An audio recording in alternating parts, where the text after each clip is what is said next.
mi siguiente invitada es Maru Gálvez, conocida aquí en Next Noticia, y quien hace poco, pues Maru, me llamaba la atención porque hiciste un artículo que estuviste en el Prospector and Developers Association of Canada, pues hablando de la industria minera canadiense y de aquellas oportunidades que hay de capacitación y de un montón de cosas para el desarrollo de un país con una experiencia minera tan grande como Canadá. Maru, bienvenida y buenos días. Hola Fernando, ¿cómo estás? Buenos días. Sí, tal como mencionas, hace un par de semanas participé del PIDAC, que es una de las convenciones más grandes que se hacen a nivel mundial para la exploración y el desarrollo de la perspectiva de los minerales. Sí, 30.000 personas participan a nivel mundial. Hay países de todas partes del mundo que están incentivando la inversión de esa minería responsable y sostenible en sus países. Pero uno de los foros donde participé y asistí con más de 400 personas me llamó la atención porque tocaron el tema sobre el desafío de la industria en reclutar personal, en atraer ese talento, sobre todo el talento joven, porque hay un desafío que tiene la industria en general de atraer el talento por los conceptos que hay de la industria en general, pero también por la falta de plazas académicas que hay claro. para preparar a las personas en las diferentes ramas que se necesitan en la industria minera. Y es por eso que en el foro se hizo la observación que la industria minera como tal, internacionalmente, es una de las industrias que más invierte en capacitar a su personal y su recurso humano y convertirlo en profesional.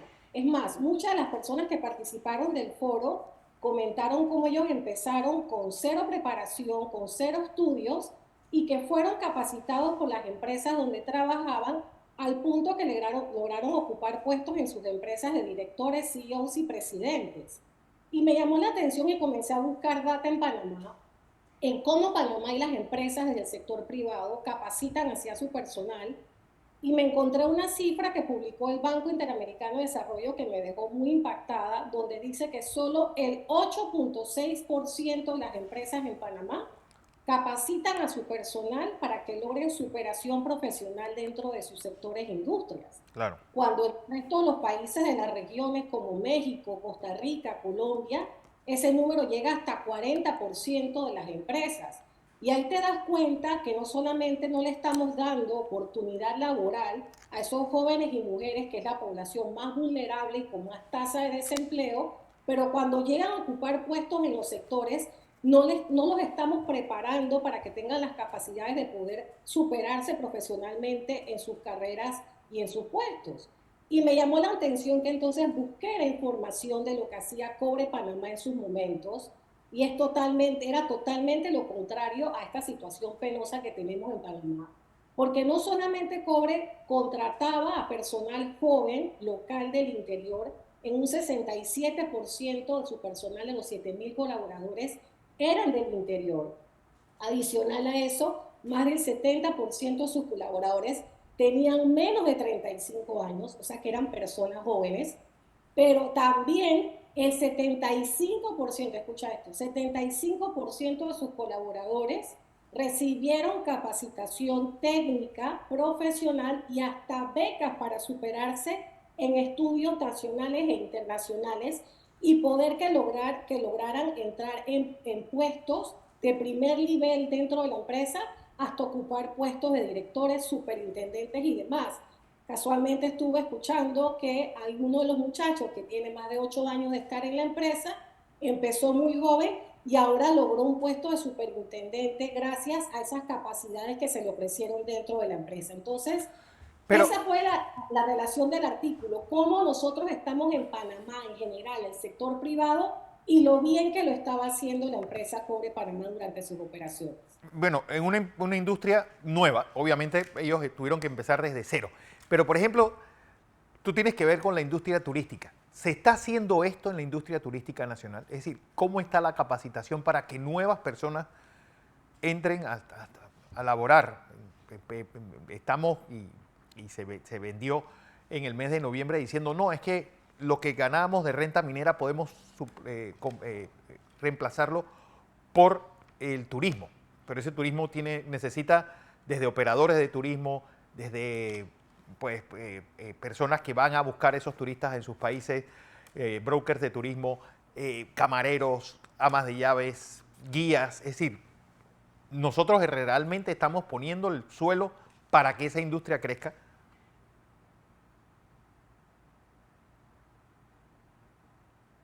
Maru, creo que perdiste el audio. Estoy hablando con Maru Galvez y hablando un poco de su experiencia en Canadá, viendo pues, lo que se estaba haciendo en minera y obviamente lo que necesitamos para desarrollar el país y buscar ese reemplazo, que no es tan fácil como se estaba vendiendo en el mes de noviembre. Maru, a ver si ya tengo tu audio.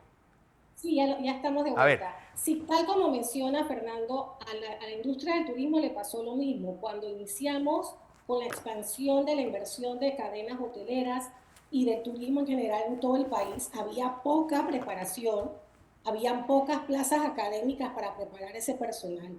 Y mucho tuvo que hacerlo el sector privado y lo tuvo que reforzar dentro con escuelas técnicas como el INAFORMA en sus momentos, que ahora es el INADE, pero también tuvo que pasar por ese proceso. Ahora, dentro de la industria, nosotros en el turismo también nos toca capacitar a nuestro personal porque al final del día son puestos muy técnicos y se requiere hacer en general.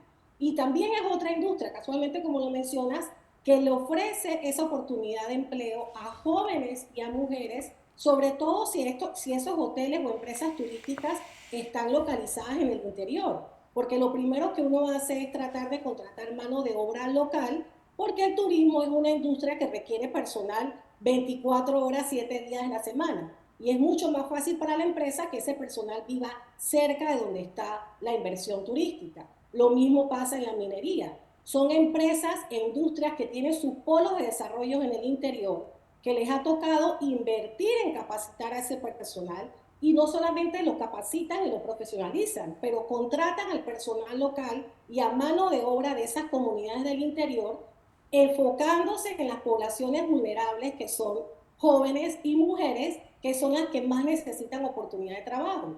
Claro. Casualmente estaba viendo en Twitter hoy que el presidente de Ecuador, el recién presidente de Ecuador, firmó una ley de incentivo urgente para promover el turismo en Ecuador. Ese mismo presidente hace 2 semanas estaba también en la convención de PIDAC en Toronto buscando esa inversión de empresas mineras para que vayan a Ecuador a realizar la industria sosteniblemente.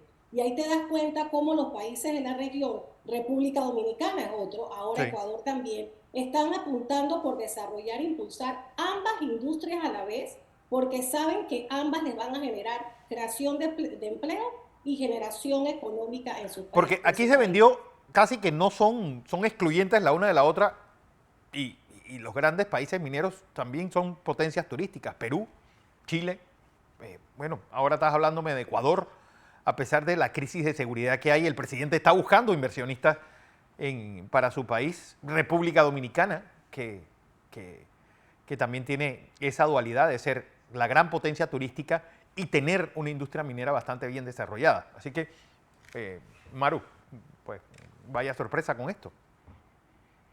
Así es, mira, República Dominicana tiene 4 minas de cielo abierto y recibió 10 millones de turistas el año pasado. Ahí tienes el ejemplo de Ecuador. Digo, en un territorio que no perdamos de vista es 3/4 de Panamá.